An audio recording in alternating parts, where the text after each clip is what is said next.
تبلیغی جماعت ایک فرقہ ہے جس طرح اہل حدیث اور دیوبندی ہے۔ لوگ سمجھتے ہیں کہ تبلیغی جماعت اور دیوبندی ایک ہی فرقہ ہے، مگر در حقیقت یہ دونوں فریقین ہیں۔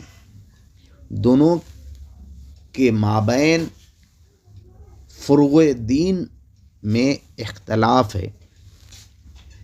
بارہا دارالعلوم دیوبند سے تبلیغی جماعت فرقہ پر گمراہی کا فتویٰ صادر ہوتا رہتا ہے، اسی لیے دارالعلوم میں تبلیغی جماعت کو جانے پر پابندی ہے۔ تبلیغی جماعت بھی ایک فرقہ نہیں رہا، وہ بھی فریقین میں تقسیم ہو گیا۔ ایک فرقہ امارت کے نام سے معروف ہے اور دوسرا شورا، اور دونوں آپس میں دستے گریباں پر ہمیشہ آمادہ رہتے ہیں۔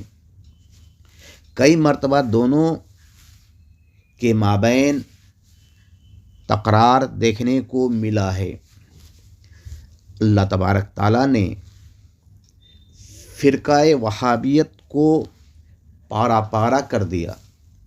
فرقہ کی یہی حقیقت ہوتی ہے، اور سنیت ابھی بھی اپنی حقیقی حالت میں متحد ہے۔